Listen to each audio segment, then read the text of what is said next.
I'm ready, yes. I was just trying to get the phone. Okay, why don't we go ahead and get started. Welcome, everyone. I guess we can consider this to be the first talk of the new school year, even though school doesn't officially start until next week.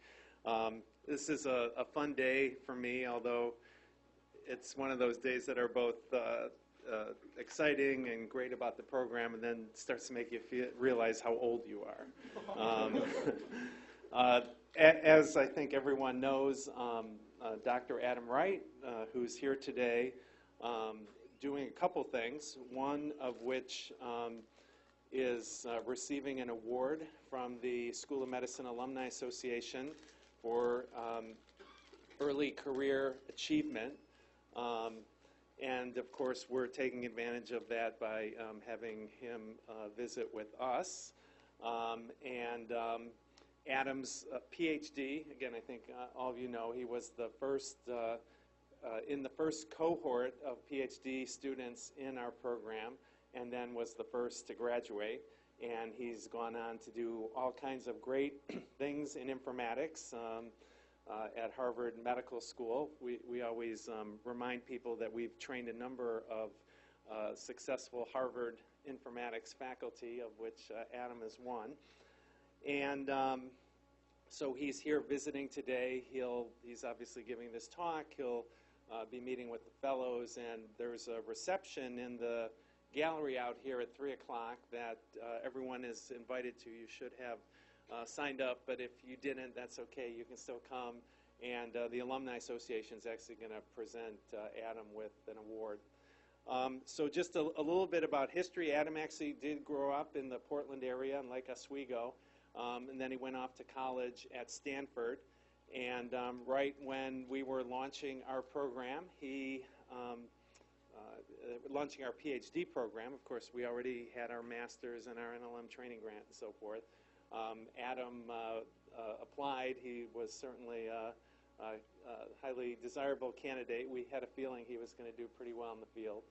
We were delighted when he chose to come study here. So he started in our program in 2004 and managed to actually graduate in 3 years, 2007. And then went off to Brigham and Women's, Harvard Medical School, and working. He's actually worked with a lot of people, Dean Siddig, David Bates, others, and now has worked up in the ranks to become associate professor, and has his own independent research program with a couple R1s, and is very well known nationally for his work in decision support and other areas of clinical informatics. And he also won the AMIA New Investigator Award several years back. I can't remember exactly which year. David Dorr also won that award along the way. And we're delighted that he's going to be able to spend some time, give us a talk on some of the more technical and academic aspects of his work, and let us know what he's up to. I just wanted, we're actually having a number of luminaries here this fall in addition to Adam. I just want to remind everyone that on October 28th is the 25th anniversary of the BIC building celebration. Actually we have a lot of speakers coming. And the kind of keynote address that's going to finish the event is Dr. Patricia Brennan, who is the new director of the National Library of Medicine. And we're one of the first NLM training programs to get her. I'm sure they're all vying to do so. But we were very well organized and invited her on the day she got announced as NLM director. Anyways, so I won't further cut into Adam's time. I will let him talk, and those who are listening in cyberspace can tweet to hashtag DMICEConf if you want to ask a question. Take it away. Well, thank you, Bill. So I'm just delighted to be here. I appreciate the very kind introduction. Several parts of it were true, and so it feels like a real homecoming, right? I mean, I think about all the classes that I took here in the BIC gallery. I still see a lot of my distinguished faculty and classmates and friends here. I'm a proud graduate of OHSU. I try to tell people about OHSU whenever I can, and David's right. A lot of the people I work with at the Brigham and Harvard, including my boss, who's the chief of medicine, is an OHSU alumnus. He did his residency here. So there's a lot of connections between this department and the department that I'm in now. So I'm just so happy to be back here among friends and talking about some of the research that I'm doing. I actually wanted to start my talk just remembering Mark Richardson for a second. And I picked this picture because I wanted to find a picture of him sort of doctoring. That's actually how I first met him. When I was in graduate school, I was his patient. I'd have my tonsils out, which is not the world's biggest surgery, but they always say, like, the only minor surgery isn't what happening to someone else. So I was a little bit nervous about it. And he was a tremendous doctor. He was a really compassionate person, and I really appreciated the care that he provided me, and I got to know him better once he became dean when I was a student here. And actually, when I was graduating, I was one of the student speakers, and I was quite nervous. And so he and I were sort of sharing the stage together, and he calmed me down, which I really appreciated. And I always have remembered the remarks that he gave at our commencement. He was talking about sort of the immense privilege we have, whether as physicians or scientists or informaticians, to be involved in our patients' lives and to sort of, be there, at an important time for them. And also the sort of, responsibility that creates to sort of do our best every day because people are counting on us. And so there's definitely been some tough days I've had at work where I've tried to remember, Dean Richardson's words. And so just wanted to remember him for a second before I started. He was certainly a visionary leader for our medical school. We were lucky to have him, and I think he's going to be a hard act to follow. But I just wanted to say something about him before I started. So no easy transition. I have no conflicts of interest or financial relationships to disclose. I work at an academic hospital. I don't have any special stock or ownership in any companies or get any special money or anything weird like that. But the first half of my talk is going to be work that we described in this JAMIA paper. So this is analysis of clinical decision support malfunctions. We talk about sort of 4 case studies from my hospital. So the first half is a little bit more retrospective. If you want to learn more about it, check out this paper. The second half is new stuff that we haven't published yet that I think sort of extends this work. I just wanted to point out that if you're interested in going deeper, I would recommend this paper to you. Looking out at the audience, I don't think I have to sort of sell you on the benefits of clinical decision support. We know that decision support is good. When it's working properly, it can improve the quality of care and make things more efficient, help us avoid adverse drug events or other kinds of errors or safety issues in the hospital. One thing that was surprising to us, and actually we largely learned this in some work that I did with Joan Ash and Dean Siddig and the POET team here, is that decision support often, or we thought maybe, malfunctions. Kind of the classic example of this is that we would be on a site visit and we'd ask somebody to show us some example of their decision support, and they would try to do that, and it wouldn't work right. And we would be surprised, and they would be surprised, and we would try to usually get to the bottom of it. The genesis of this project actually has to do with the talk I was giving, not unlike this one. So this is a nostalgic screenshot for me. This is the longitudinal medical record, which is the electronic medical record that we used to have at the Brigham and Women's Hospital. You guys may or may not know, about a year ago we switched to Epic, so we followed in your footsteps. But for a long time, this was our outpatient EMR, and like a lot of EMRs, it's sort of divided into sections, right? There's a problem list, there's a medication list, there's an allergy list, there's a place for lab results and notes. We have always been rather proud of this top section here, what we call reminders. And so this is one kind of rule-based decision support that we have. You can see there are reminders here for things like bone densitometry and documenting patients' height and weight, and given their medications, checking various lab results. And we have a number of papers that have shown in the past that reminders like those and other kinds of decision support in that system have improved quality and reduced safety events and reduced errors. And so, we have a terrific knowledge management team and a group of researchers that sort of build some of this decision support. But what we hadn't really appreciated very much is that there were sometimes problems with the decision support. So I was giving a talk, not unlike this one, and I was trying to give a demo. I always feel nervous giving live. I'm going to give a live demo in the second half of my talk, and I feel nervous when I give a live demo because you never know what's going to happen. And so I was trying to give a live demo of this and get this particular decision support, which is for patients taking amiodarone. We suggest checking their thyroid function, their liver function every year. And so if they've been on the med for at least a year, we have a very simple rule that just says, check the TSH and check the ALT if those things haven't been checked. And so I was trying to demo this. I pulled up a test patient that had been on amiodarone for at least a year and didn't have a TSH result, and thought the alert would show up, and it didn't.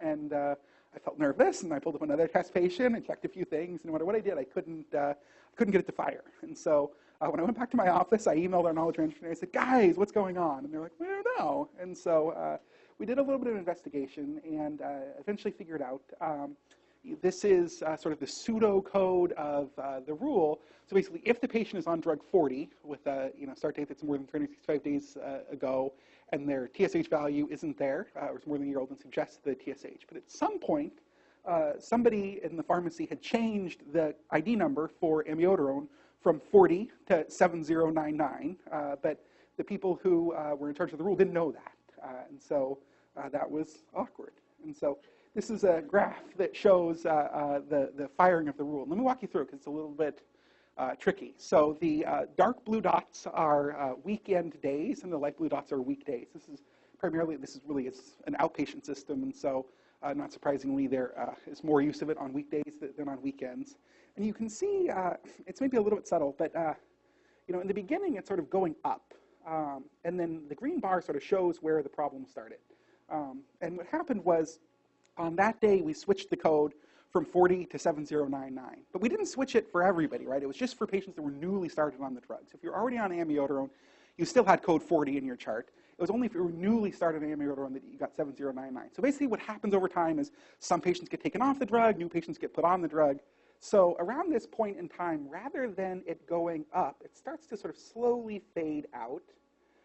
And then on this date, I gave a demo and felt embarrassed. And then the next day, we fixed the problem, and you can see the sort of firing rate jumped back up to what was expected. So if it had been working the whole time, it sort of would have just gone, straight up like this, but instead it sort of went up and then down and then had like a big jump right there. So that was bad.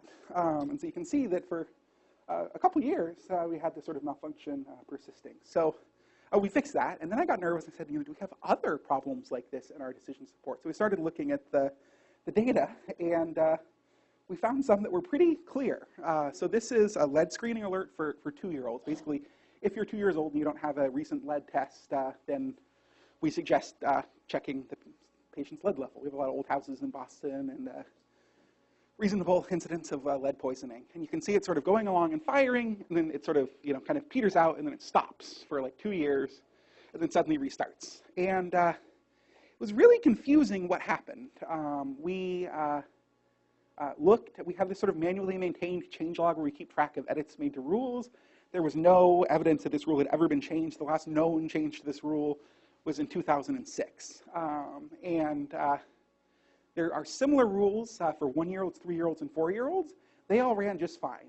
So we didn't think it had anything to do with like a change in the way lead tests were reported or how age was reported. And so we didn't really know what to do. So we managed to pull a sort of programmer out of retirement, and we discovered that there was this audit log that was supposed to tell us if the rules had ever been changed. And we realized that there was actually a bug in the audit log, so you couldn't actually reconstruct what happened in the rules, but no one had ever looked in the audit log, so no one knew. But she eventually helped us think, what if we got the backup tapes and like restored the LMR to, this day, and then looked to see what happened. So we got these dusty tapes out of our Iron Mountain storage and restored the LMR, and eventually figured out that we think accidentally a knowledge engineer, the rule logic is if you're 2 and no lead test, then lead test, accidentally added and you are a current smoker clause to the rule. And so the number of 2-year-old smokers, they actually fired once, but the number of 2-year-old smokers is small in our sample. And so so that was a weird thing. And we think, we talk about wrong patient errors, right? We think this was just a wrong rule error. We think that this knowledge engineer was trying to edit one rule and accidentally picked another rule. I don't have a good picture of it, but the screen where you edit the rules is not terribly intuitive, and it's not always obvious exactly which. Well, it's kind of obvious, but it's not super obvious which rule you're editing. And so we think that there was just a mistake that was made. And then somehow, somebody found that mistake a few years later and just sort of quietly fixed it. But a question you might ask is, like, is it reasonable that this would just be broken for like 2 years? And the answer is probably no. And so we thought it would be good if there was a more proactive way of finding these malfunctions. And so I was a math major in college. Was anyone else a math major in college? That was the correct behavior. Good answer. So the best thing to major in. And those of you who were math majors or took a statistics class may be familiar with the Poisson distribution, which is sort of like the expected number of events that happen in sort of a period of time, and has one parameter lambda, which is basically like the number of events. So if you imagine like you owned a tire store and you expected 5 people to come into your tire store in an hour, then it might be Poisson distributed with parameter lambda equals 5, and then you would sort of say to yourself, like, okay, if one person came into my tire store, how weird would that be? It would be a little weird, right? Because usually you expect 5, but it turns out maybe there's like a 5 or 6% chance that you get one person. It might be really weird if 30 people came into your tire store. You might say, wow, that's not explained by the expected sort of probability distribution. And so there's this question, which is somehow like, if I have a process that I assume is sort of Poisson distributed, does the lambda parameter change, right? And so somehow you might assume that, for if you just focused on weekdays, that the sort of lambda expected number of firings of this rule would be around 250, and then would it be unusual then to see 0 firings or a run of 0 firings? The answer is yes. That would be very unlikely statistically. And so Poisson change point detection is about kind of figuring out that, okay, it appears most likely that there was some change to the lambda parameter. So we ran this algorithm, and the blue bar shows what it detected as the sort of like unusual run of behavior. So not surprisingly, the big sort of chunk in the middle here, where the rule wasn't firing, was detected to be abnormal or unexpected behavior. So we thought we could sort of turn this on for all of our rules and use it as an alerting system, basically, to find these potential malfunctions. It doesn't work perfectly, though. So this is the green bar shows, this is back to the amiodarone thing we talked about before. The green bar shows when the actual malfunction happened, but the blue bar shows when our basic Poisson change point detector found the malfunction. So you can see there's quite a substantial detection delay, almost a year from when the malfunction happened to when this very basic statistical detector found it. So we'll talk more later in the talk about sort of more advanced statistical detectors that we now developed that find these things with a much shorter detection delay, but it's at least possible. So we then ran these detectors on the rest of our rules and found some unusual behavior. So this is a rule that reminds, there's a joke in this slide, but I'm not sure what it is. That reminds you to do chlamydia screening. And, on average, we recommend, 100 to 150 chlamydia screenings a day. But for some reason, there were 2 days right here where we wound up recommending, thousands of chlamydia screens. And so, like I said, some joke. So it turns out that that was the day that we upgraded the LMR to a new version. And we had accidentally introduced a bug. This is the chart belongs to I think a 9-month-old baby boy. And so you can see he's overdue for like 6 pap smears and some mammograms. He has heart failure. He needs 6 or 8 cholesterol assessments. He has renal dysfunction. He needs a pap smear. There's all kinds of weird stuff going on here. Basically, because of a coding update that was intended to be sort of benign, every alert was just kind of firing for every patient over and over again. And the big difference here, you can see this one only lasted for 2 days, is that when you start spamming people with like crazy alerts, they tend to call you on the phone and say like, guys, something weird is happening. But when you forget to show an alert, people tend not to call. So what we've largely seen is that these sort of spikes are detected quickly, whereas the sort of drops often persist for years. And so it's probably important to have statistical detection for both of them, but the sort of detection for the drops might be more important because you're less likely to sort of notice that. So this is a similar reminder for patients with coronary artery disease. We try to remind them to take aspirin. And you can see it had the same spike that every rule more or less had on that date. And then there was another few-week-long period of malfunction. And what happened there was this uses an external drug classification service. So basically the logic of the rule is if the patient has coronary artery disease and they're not on an antiplatelet drug like aspirin or Plavix or Prasugrel or something like that, then suggest it. and the drug classifier failed and basically said that there were no drugs in the antiplatelet class. So you would say, my patient is taking aspirin. Are they on an antiplatelet drug? And it would say, no, there are no antiplatelet drugs in the world. And so this rule would fire for patients that were on aspirin. And people, again, reported that one quickly, but because it depended on this external system, it was pretty hard for our knowledge engineers to sort of chase down the problem. They eventually figured it out and fixed the external system. But that was a bummer, too, because somehow you sort of lose a little bit of credibility every time you have these CDS malfunctions. So after I did this, I thought I should write a paper about it, but I felt really nervous and embarrassed because I was like, is the Brigham the only place that's ever had this kind of problem, or if other people had these problems? So we did a survey through AMDIS, and AMDIS is the sort of a professional organization for CMIOs, and we just posted. It was not a really representative sample. We just emailed it out to the AMDIS mailing list, and 29 people took the survey and basically asked them if they had ever had problems like this. And the first thing we asked them before we get to the punchline is, do you have CDS? And most of them did. They had, DDIs and allergy alerts. They had less in the way of reminders to patients, but it seemed like a pretty typical population. And depending on your perspective, it's either good or bad, but a lot of people had these problems. So 2 respondents had never said they had never had any CDS malfunction at their hospital, but most of the respondents said that they had had these malfunctions, and more than half the respondents said that they had a malfunction like this more than once a year, and the biggest group of respondents said that they had them 4 or more times a year. So I guess, like I said, in a way you don't want other people to have the problem because it's a problem. It also made us feel slightly less alone at the Brigham. So we asked people what contributed. It was very similar to what we had seen in our data set. So upgrades to EHR software, changes to underlying codes like the amiodarone drug code were major contributors. People reported inadvertent disabling or enabling of a rule, upgrade of another system besides the EHR that broke CDS, or some other kind of database corruption or system malfunction that led to problems. So similar patterns. We asked people if they were confident that they had good ways to detect these malfunctions, and no one was totally confident. A few people were very confident, but most people were somewhat confident, not very confident, not at all confident. So it seemed like we were onto something, that there was some issue here where people were having these CDS malfunctions and didn't know that they could definitely prevent them.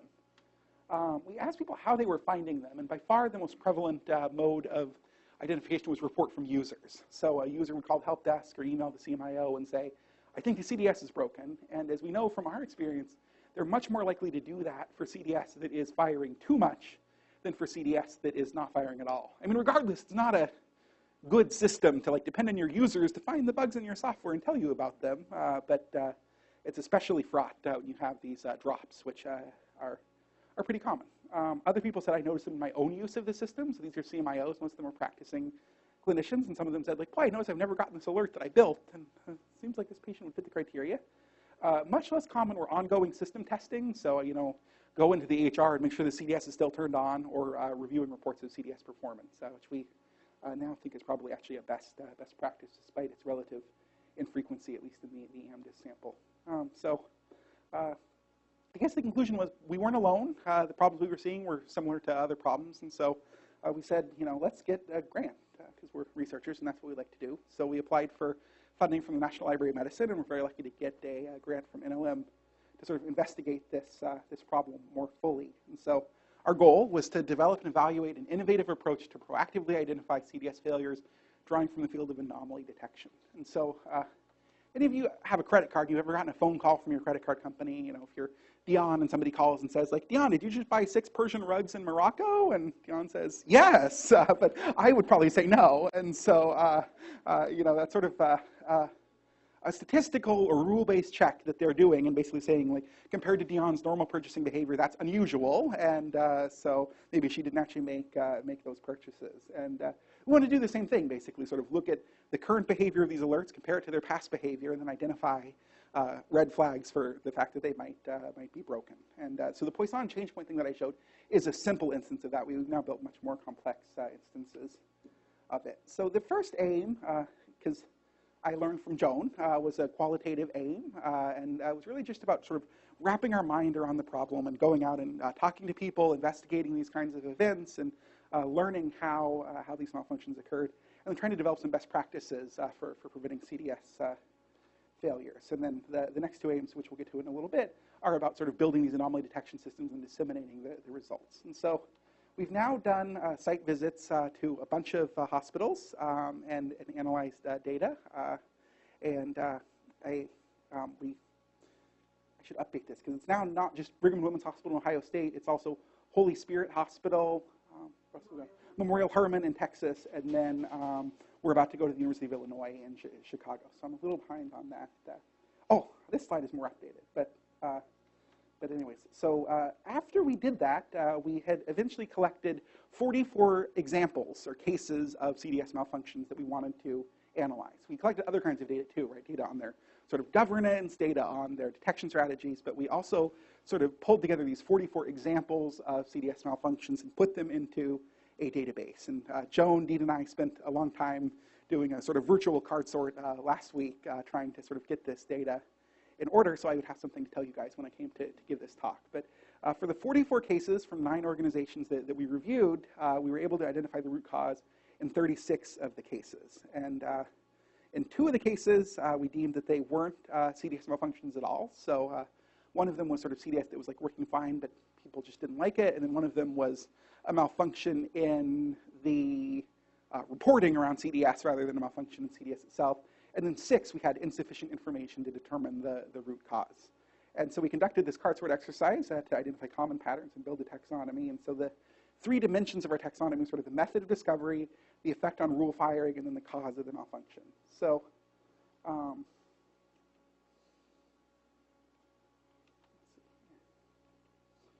so the method of discovery that was most prevalent was sort of, this is a little different than we saw in the AMDIS data, but was sort of reviewing rule firing data tied with reviewing user reports. So in the AMDIS sample, reviewing user reports was less common, it was more common than reviewing firing data. But basically, I think that reviewing firing data is a little bit of a proactive strategy, sort of looking at your firing data and seeing whether your results, your rules are malfunctioning.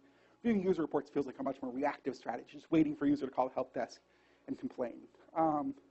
We also have developed a new process that we're just trying to get to work of looking at override reason comments. So in our system, if you don't like an alert, you can override it, and you have the option to sort of say something. And what we discovered was that people type all kinds of interesting things in there, but there are 3 patterns that are particularly informative. So if people use a word like stupid or idiot in the comment, if they use a swear word, or if they use 2 or more exclamation points in their comment. And so we actually found 4 different CDS malfunctions that were discovered by looking at these comments. And an example would be a rule that suggests checking the cyclosporin level for patients taking cyclosporin, and it was firing for patients that were taking cyclosporin eye drops, which are not like systemically available, and you don't need to check the level if you're using eye drops. And people would write, "It's eye drops, you stupid computer!" Exclamation point! Exclamation point! Exclamation point!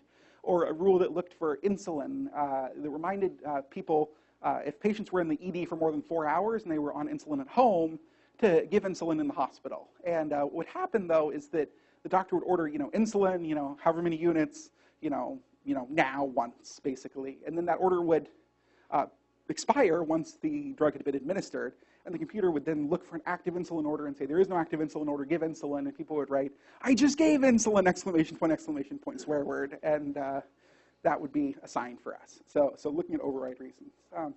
Testing in either the test environment or production environment, found a few other things. I guess you know which example of this is, but demonstrating the system in a talk was the cause of finding one of the malfunctions. And then we'll talk a little bit in a second about what we're calling upstream anomaly detection, but that was another way that we found one case, and I think we're eventually going to find more cases using that method. So let's talk about causes.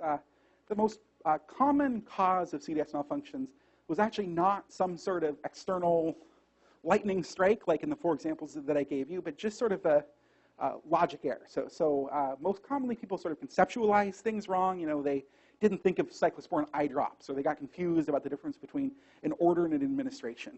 So 7 of the cases were conceptualization issues. 4 of them were implementation issues. So somehow the rule was sort of spec'd out correctly, but the person who built it in the CDS editor made a mistake, like a typo basically in the implementation.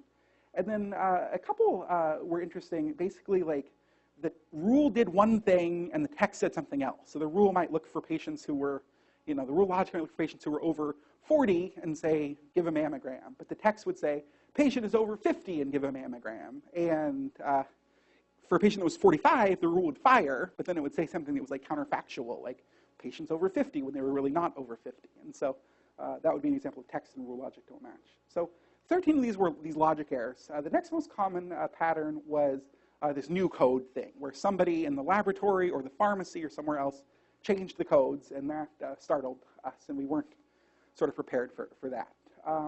One thing that we hadn't anticipated that turned out to be a really sort of brittle point was environment migration issues. So most hospitals build their CDS in like one environment, they test it in another environment, they copy it to their production environment in the end. And we saw a number of cases where people either accidentally copied CDS from test to production that they didn't mean to copy, that like wasn't tested, wasn't ready, or conversely somehow like failed to copy CDS from test into production. So when they tested, it was on, but in the real system, it wasn't. Or they copied, the main part of the CDS, but not something that it depended on, like a grouper, and that caused a malfunction. So we think that these environment migrations are a risky area, and we wanted to think more about sort of what we would do about those. There were a few examples of actual software bugs, like where there was just a bug in the EHR, and a programmer had to come and fix the bug. A couple examples of inadvertent disabling. So somebody turned a rule off when they didn't mean to. A couple examples of infrastructure failure where a network link went down or a server hard drive got fried, and that caused the CDS to malfunction. One interesting case where Epic in particular encourages you to sort of reuse content. So if you have like a list of all the beta blockers, you're supposed to sort of use it in every rule that involves beta blockers. But then somebody might pick a rule and say, well, I'm really interested in cardioselective beta blockers for this rule. So they would edit the grouper and not appreciate that that grouper was then used in 4 other rules, and that would cause breakage. And so we saw one example of that. And then one example was a case where the format of a lab result changed. So it's a funny story. I guess if I have enough minutes to tell it to you. I guess I have enough minutes. So this was an alert that we had built that told people when we thought patients had sickle cell disease and it wasn't on their problem list. And so the way we did it was we looked at the results of hemoglobin electrophoresis. And so it turns out that like if you have sickle cell disease, you have a different kind of hemoglobin that is sort of sticky and weird, and you can use electrophoresis to basically figure out how much normal hemoglobin and different weird kinds of hemoglobin you have. And so if you have sickle cell disease, you have nearly 100% type S hemoglobin. If you have sickle cell trait, you have 50% type S hemoglobin. If you have neither of those, you have 0% usually type S hemoglobin. And so we had a rule that basically looked to see if the type S hemoglobin was greater than 50%. And if it was, we suggested that they add sickle cell disease to the problem list. For some reason, so most patients have 0%, right? So the rule doesn't fire. But at some point, the lab switched from reporting the number 0 to the word it was either absent or not detected. But we'll just say it was absent for a second. And so what happened in our EMR was it switched from doing a numerical comparison to doing like a string comparison, right? And so alphabetically, absent comes after 50, and the alert started firing for like all the patients who had ever had this test, and it was negative. So that was awkward. And it was just another one of these examples where when the lab made that change, it wasn't obvious to them it was going to break the CDS. They probably didn't even know about the CDS, but it broke it in kind of a hilarious and embarrassing sort of way, because now we're suggesting like all these people have sickle cell disease when they obviously don't have sickle cell disease. In the 12 or 14 hours that this was on, we made like, I think 40 of these suggestions, and like 8 of them were accepted too. So it was awkward. I guess it says something about how much people are reading. We actually asked the doctors. About half of them said they like remembered doing it and they trusted it, and half of them were like, oh, I don't know, I just accept every alert, I don't read them. And so that was scary too. So those are the causes. And then the sort of effects, what did it actually do to this line chart that I was showing you guys. So the most common thing was a rule fired for ineligible patients. 21 of the cases involved sort of spikes where it started firing for the wrong people. most of them, 12 of them, the rule was working correctly, and then some external thing changed and caused the spike. In 9 of the cases, though, it was congenitally defective. It was just sort of always broken. In 5 of the cases, the rule stopped firing, not all the way, but most of the way. So the amiodarone was an example of that. In 5 of the cases, the rule stopped firing entirely, so the lead example was an example of that. In 3 of the cases, the rule had never fired, which is awkward. And in 2 of the cases, the rule kept firing correctly, but something went wrong with the action, where people couldn't take the action, and the action that was offered was incorrect, given the logic of the rule. So there's a lot more for us to do, I think, in terms of the sort of taxonomy, but we've been trying to identify a few best practices sort of around this. And so as you might imagine, one of the best practices is just we should be routinely reviewing firing data and not just sort of counting on user report. And then some of these sort of causes have kind of, suggest or lend themselves to their own best practices, right? So the logic errors might be solved by better testing or by, piloting the rule first and then doing chart review. The new code errors might be solved by creating a procedure where the lab or the pharmacy notifies the rule owners before they make a change to the codes, or, even better, somehow like something would happen where if I tried to change the amiodarone code, I would get an alert that said, hey, this decision support, this order set, these things all depend on, this code. Please fix them, or do you want to automatically fix them, or some sort of dependency checker, I think it would be in order, and it's not something that we have right now. So we've been thinking about that. I'll talk more about best practices at the end if I have time to do it. So let's move on to the math aim 2. So in aim 2, we decided we wanted to basically improve upon the Poisson change point detection. I should say, just to sort of level set, we're in year 2 of a 4-year grant, so our results are getting thinner as we go through the aims because we're not done yet. But I wanted to share some new stuff with you guys rather than just the stuff that we had already published. So we have tried several different anomaly detection methods now. So expanded change point detection beyond the sort of basic Poisson change point detection. We have pretty good luck with a technique called STL, or seasonal trend decomposition with low S. And so the idea of STL is basically that when you have one of these time series that you might first realize it's seasonal. So like it's most of our alerts are periodic with a 7-day period, so they're lower on the weekends than on the weekdays. Some of them, like our flu vaccine alert, has a 365-day period too, where it sort of fires during flu season and doesn't fire. So STL first tries to subtract out any seasonal or periodic component, and then in general, we're sort of taking care of more patients over time. So most of our rules have a general sort of upward trajectory, and so they call that the trend component. So you try to subtract out the trend component, and then low S is just a method for sort of smoothing, things. So there's some natural variation. So you sort of apply this low S smoothing, and then once you've done those 3 things, theoretically, like your signal should be less bumpy, and if it sort of jumps up or falls down, that's a better sign that it's like actually a problem than if you just look at the raw signal like we're doing in the change point detection. We're trying a bunch of outlier scores. There's whole books and conferences about sort of outlier scores and outlier detection methods. We're trying to use some of those to figure them out. And so we have worked on, sort of detecting these things. What we discovered is that different kinds of patterns seem to have different, lend themselves to different detection methods. And so one of the things we talk about is sort of baseline drift. This is one I haven't shown you guys yet, but this is our undocumented smoking status measure. And basically, if the patient doesn't have their smoking status documented ever, we suggest to their doctor that they do it. You can see that this one pretty much just falls over time. And the reason is that we're getting better at documenting smoking status. And the thing is, it's not, do they have their smoking status documented recently? It's do they have their smoking status documented ever at all? And so the idea is that once it's been documented once, it almost always goes down, except that new patients also come into the system. So this is a baseline drift.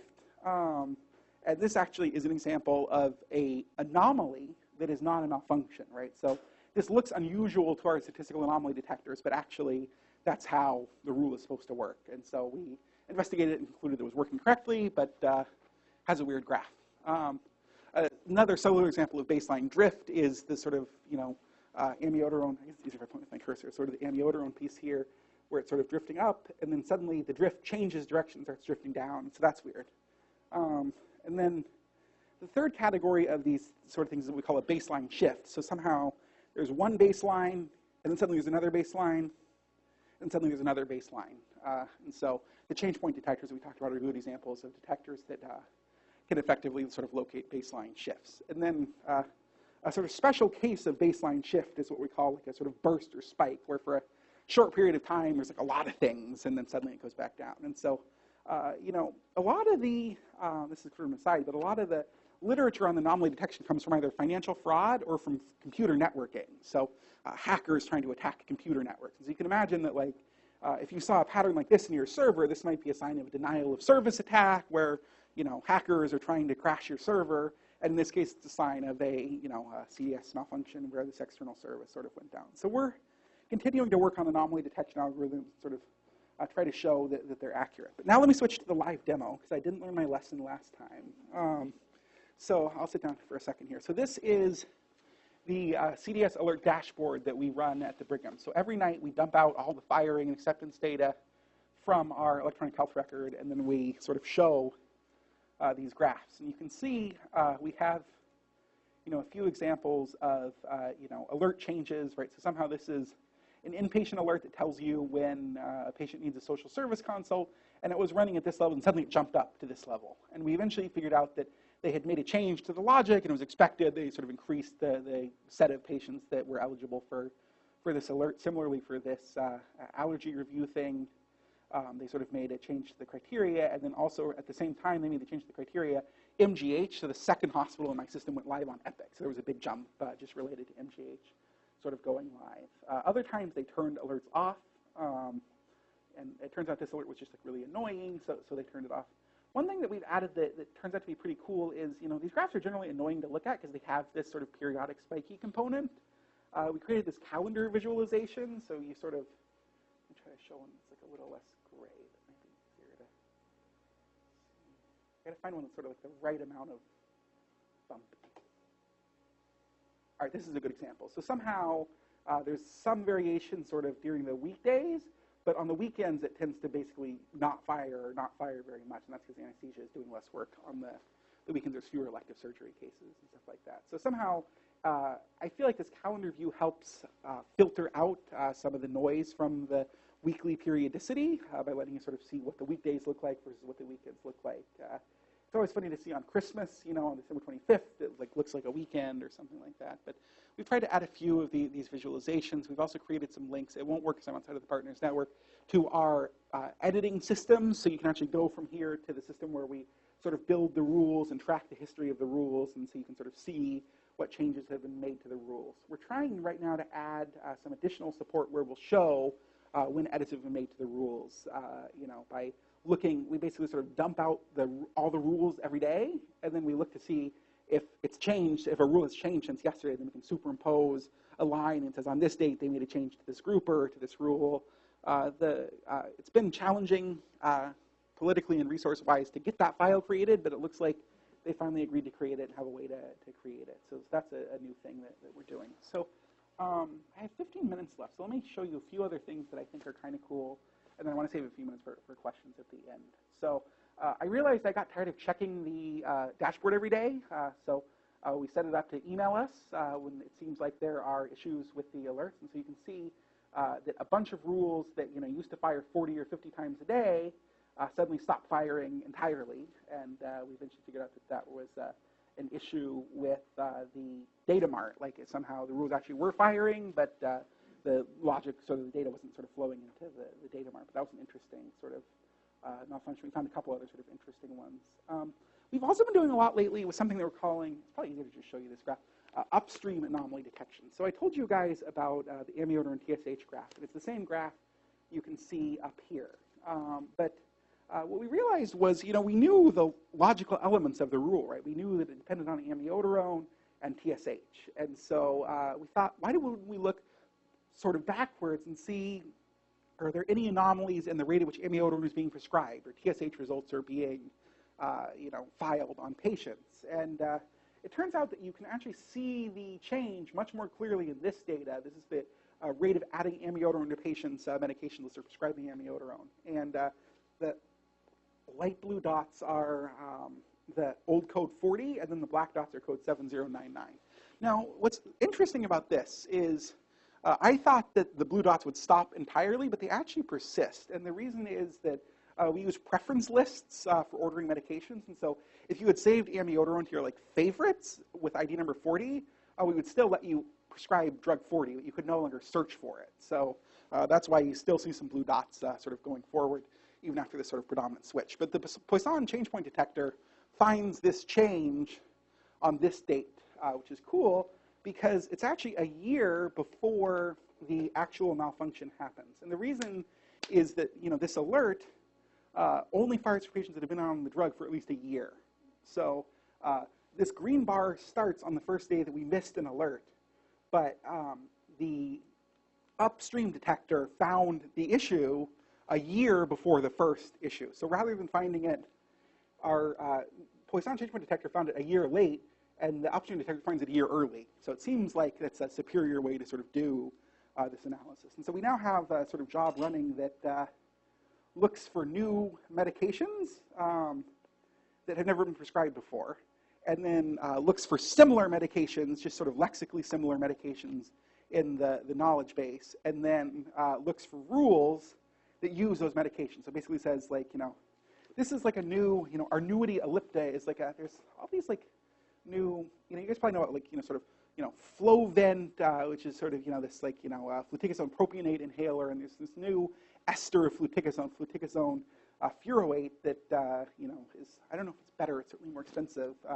that's in a lot of the Brio-ellipta and Arnuity ellipta inhalers, and we have a rule that looks for patients that are on, inhaled corticosteroids, and it didn't look for the fluticasone furoates. So basically we figured out, okay, here's this new inhaler. It seems similar to an old inhaler. That old inhaler is used in a rule, and then we're able to sort of fix the rule to take that into account. So we call this kind of like defensive rule maintenance or defensive grouper maintenance or something like that. So this is a new thing that we've had running for a few weeks. I don't know if it's useful or not yet. We'll try to evaluate it more formally, but I think it's going to be useful. Again, it would be even better at the time that somebody first profiled this Arnuity ellipta if we got an alert and said, boy, this seems similar to this other thing. Are you sure you don't want to change the rule? I think similar things, though, could work also for laboratory results and other kinds of data. So that's something we just got running really recently, and I don't know if it's useful or not yet. So our third aim, as least to say about it, is really just about community dissemination. So we're supposed to apply the results to a couple of community hospitals, one of which we've already visited, Holy Spirit Hospital, and one of which we haven't visited, so Baptist Health in Jacksonville, Florida. And Holy Spirit sort of messed us up by getting acquired by Geisinger. So they went from being a community hospital to being an arm of an academic medical center. But I think the goal really is just to sort of say, do these CDS anomalies and taxonomies and best practices that we developed, largely looking at academic medical centers sort of apply to community hospitals, which may have many fewer kinds of CDS and many fewer resources for maintaining their CDS. And we want to sort of package up and disseminate the dashboard software to other people. And so we actually are hosting dashboards now for 4 or 5 organizations that wanted to have a dashboard. And so it's some EPIC organizations, an Allscripts organization, and a Cerner organization. Actually 2 different Allscripts organizations, one of which is running Allscripts Enterprise and one of which is running Allscripts Sunrise, which used to be Eclipsys. So our thinking is that this methodology isn't specific to EPIC, although we developed the rules for EPIC, but that it applies reasonably well to other EHRs. So if you guys are interested, we'd certainly be delighted to either share the code with you or talk to you about sort of creating a dashboard, which we sort of so far just do because it's fun and we learn something every time we do it. So I think we talked largely about these lessons learned. I mean, I think anything you can add about knowledge management is good.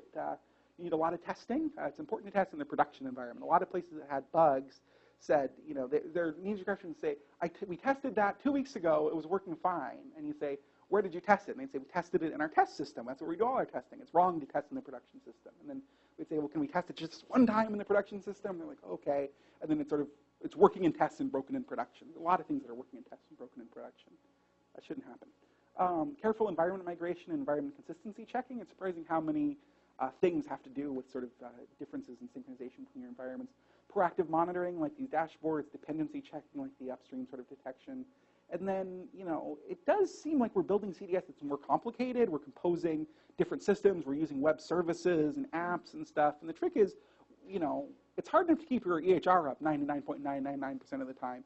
If it's then dependent on 11 other systems, each of which are only up 99.99% of the time, you guys can do math as well as I can, right? Somehow that's going to increase your failure rate. So if your system is composed of lots of systems, every individual system needs to be more reliable than your total reliability goal, and we're not there yet right now. And it was really interesting, I mean, just sort of between us, like the drug classification system had a sort of like strict, 9 to 5 support model, right? No one was on call. If it went down, there was no one that would fix it till the next weekday. And that's okay, except then it broke the CPOE system, which needs to be up all the time. So somehow you have to be thoughtful about how these things sort of fit together. So that's everything I sort of know. I just want to thank a lot of people who've helped us, from my hospital, University of Pittsburgh, who's helped us do a lot of our anomaly detection, some of our friends here at OHSU, Steve, who's talked to us about this stuff, Joan and Jane, who have provided sort of data collection, data analysis, Dean Siddig, who used to be here, is now at the University of Texas, Ohio State, who was one of the sites we visited and helped us set some stuff up, and then other participating sites that have provided data or have otherwise been useful. And that's everything I know. So thank you, guys. Yeah, Bill. Great talk. Very interesting. Kind of, I don't know. Scary is maybe too strong of a word, but concerning. I'm scared. You can be scared. One of the things I don't notice in your recommendations is anything around vendors. Yes. Shouldn't some of these responsibilities fall to vendors, or does it all fall to those who implement their systems? And what would you tell vendors if you were invited to Epic? Maybe you have been. What would you tell them? I talked to the head of CDS development at Epic yesterday at lunch about this exact topic. So one thing a vendor might say, and Epic hasn't said this, but some vendors have said this to us, is that so few of your cases involved bugs in the EMR, right? Like they were all what they call misconfiguration of the system. And so if you believe that conceptualization, that Epic's responsibility or my EHR vendor's responsibility is simply to deliver to me a working EMR, and then it's my job to configure it, then they're doing a good job. But I don't believe that that's the limitation of their responsibility. And I can only really speak directly for Epic and Cerner. Those are the two people we've had most advanced conversations with. They agree. And so I think tools that vendors could deliver would be better reporting for CDS. So it turns out that it's really hard in Epic and Cerner to report on CDS. Several organizations we went to and surveyed actually said something like, there used to be this one lady who knew how to get the report, but then she retired, and no one knows how to even look and see what CDS is firing. It's awfully hard to imagine you have reliable CDS if you can't even run this report. So we need better reporting, and Epic, I think, understands that. It's trying to build better reporting tools. They've actually added some of the basic anomaly detection stuff that we talked about to their cube and analysis reports. The second thing is better knowledge management tools, right? So Epic has a tool, when I add a medication or delete a medication, it lets me see which order sets are affected by that. It should also let me see which BPAs are affected by that and which CER rules and other stuff like that. So I think they get it, and I think the third thing they can deliver is advice and best practices to their customers. So I think they get it. I think it's a new idea for them to be that involved in the content, but I would say I've only received positive feedback from Epic and Cerner, who are the two vendors we've talked to. But I think it's a lot their fault, if we want to, not fault, but it's a lot, they have the opportunity, I regret using the word fault. They have an opportunity to help, and I think, I don't know that most organizations have, a Steve Kasakian or a knowledge management team like I have at my hospital to do this kind of work, and so we need to depend on our vendors. Yeah, awesome. Yeah, Jess.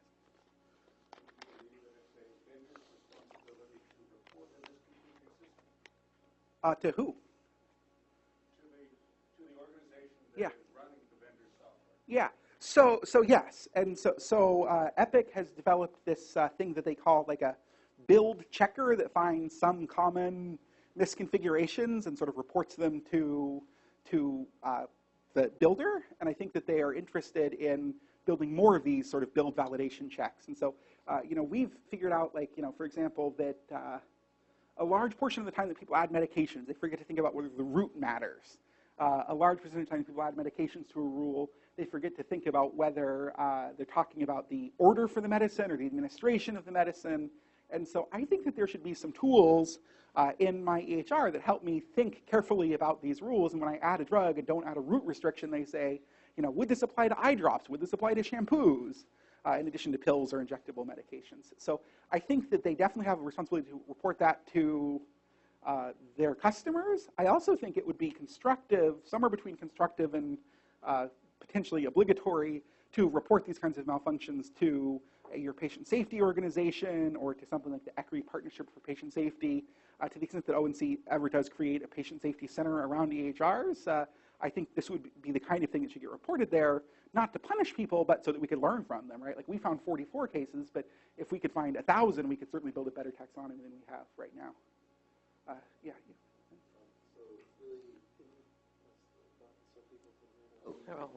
Thanks. So awesome talk. Thank you. I'm curious. I mean, the anomaly detection is obviously a very good approach to trying to suss more out of the data that you have. Yes. One question, especially given the light that you've shown, that you know the kind of the missing or decreasing data is going to be the most challenging to find. Yeah. Are there ways of building in like a paired rule, for instance, or in actually querying for the population that you're not seeing as a check? Absolutely, yeah. So one thing that we recommend to people, these anomaly detectors are really good for finding rules that were working correctly and then broke for some reason. But a lot of rules never worked correctly, is that it might make sense, basically, to do a query in your data warehouse to find the patient that you think the rule should fire on, and then independently, like a different person builds the rule. And then over time, we often turn our rules on, in silent mode for a month or something. Basically, if we said that these 800 patients should get this alert the next time they come in, and 75 of them come in, we could then compare whether the rule fired on all 75 of them to the data from our data warehouse and see whether they're different. I think that's a powerful approach.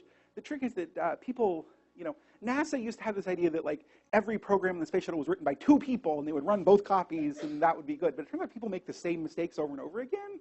So there's this kind of like, even with paired work, like if people make the same mistakes, sometimes you get yourself in trouble, but I think it's way better than what we have now. We've done that only for a few of our rules, mostly ones that we're building for research purposes, but I think it's a really powerful method. I think it's a great idea. Yes, sir. Did you find that in the transition from ICD-9 to 10, did that represent some of these areas, and if not, was it the software, the software? It did, actually, yes. So there are a couple of ICD-9 to ICD-10 examples. One of them was actually just sort of a classic coding example. The other one was really an interesting one, which is, it's like almost too complicated to explain, but I'll try. So we were looking for patients that had certain ICD-9 or ICD-10 codes on their diagnosis history. And so we created a group that had some ICD-9 codes and some ICD-10 codes. And it turned out that Epic was trying to do us a favor. So if a patient had an ICD-9 code on their diagnosis list, rather than checking that against our ICD-9 grouper, it would translate that to an ICD-10 code and then check it against our ICD-10 grouper for us. So it was like trying to basically preemptively fix the bug that I think you're talking about. But the trick is that the mapping, the granularity between ICD-9 and ICD-10 is not perfect. And so it was causing it to not fire sometimes when it should and fire sometimes when it shouldn't. And so it wasn't really in my opinion, that well documented that it was doing this translation. We found a way to suppress that translation that fixed the problem. So this was absolutely a risky time. Aaron, you had a question. There's a bit of a comment more to the question, Sure. But maybe I can phrase it as a question. I mean, would you agree? I mean, you were searching for a way to kind of give some more responsibility to the vendors. I mean, I think that, so would you agree that, I mean, these systems have gotten really complicated and there are incredible levels of dependencies. Yes. And they also introduce new things like the story you just told, which are features intending to help you, but they're kind of opaque and really not even known to the users. So would you kind of agree that only the vendors can make some of this stuff more transparent in their systems? Only the vendors can provide the tools to uncover the dependencies between the different aspects of their. So in that way, they may not have caused the problem, but they're really the only people that can provide the facilities to effectively address the problem. We can do the research, but they have to provide better ways of providing robust development for these systems. A lot of the systems have, I mean, they're really large software systems, right? But they have relatively poor software engineering behind them, like the inability to understand the dependencies between things. So maybe you just... I think that's a great point, and I think it's tricky even because when you call Epic, it's often the first and second person you talk to didn't know about that weird little mapper, and it wasn't until the third person that something new. I mean, I don't know if you're right or not. Like, I mean, I'm sort of a big like free market guy, and like I think let $1,000 bloom. But I also happen to work at a place that has like a lot of knowledge management resources, that train and stuff. One sort of provocative idea that I'll lay out is like, what if it's so complicated that this model we're